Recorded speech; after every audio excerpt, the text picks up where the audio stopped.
ময়মনসিংহে জমে উঠেছে নির্বাচনী প্রচার। প্রার্থীরা প্রতিশ্রুতি নিয়ে যাচ্ছেন ভোটারদের দাঁড়ে দাঁড়ে।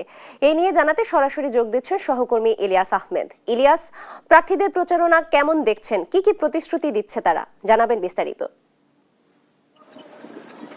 প্রচারণায় জমে উঠেছে ময়মনসিংহের 11টি আসনের নির্বাচন। অর্থাৎ প্রার্থীরা কিন্তু নানা প্রতিশ্রুতি দিয়ে তারা ভোটারদের মন জয় করার চেষ্টা করছেন এবং প্রত্যেকেই বলছেন তারা জয়ের ব্যাপারে আশাবাদী এবং অনেকেই কিন্তু নির্বাচনী আচরণ বিধি ভঙ্গের অভিযোগ কিন্তু তারা করছেন। অর্থাৎ অভিযোগ পাল্টা অভিযোগের মধ্য দিয়ে কিন্তু ময়মনসিংহে জমে উঠেছে নির্বাচন। আমরা এখন রয়েছি ময়মনসিংহ 4 সদর আসনে রয়েছে। অর্থাৎ গণসংহতি আন্দোলনের যে প্রার্থী রয়েছেন মুস্তাফিজুর রহমান রাজীব, অর্থাৎ মাথাল প্রতীক নিয়ে তিনি কিন্তু প্রচারণা চালিয়ে যাচ্ছেন। অর্থাৎ আমরা দেখছি সকাল থেকেই তিনি প্রচারণা চালাচ্ছেন। অর্থাৎ সকাল থেকে মধ্যরাত পর্যন্ত কিন্তু তাদের যে প্রচারণা সেটি কিন্তু চালিয়ে যান। আমরা একজনের সঙ্গে একটু যুক্ত হতে চাই, জানতে চাই প্রার্থীর পক্ষে কেমন সাড়া পাচ্ছে। আমরা ময়মনসিংহ সদর 4 আসনে প্রার্থীর পক্ষে ব্যাপক সাড়া পাচ্ছি। আমরা আপনাদের অসংখ্য ধন্যবাদ জানাচ্ছি, আপনারা আমাদের সাথে আছেন।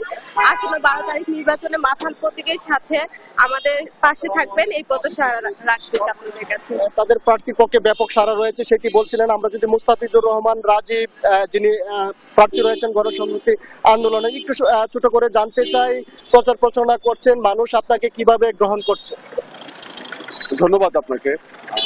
আমরা বলতে পারেন যে আমাদের যে প্রত্যাশা ছিল জনমানুষের প্রতি, আমাদের প্রত্যাশার থেকে অনেক বেশি আমরা সাড়া পাচ্ছি এবং ময়মনসিংহ সদরবাসীর প্রতি আমাদের একটি অঙ্গীকার আছে।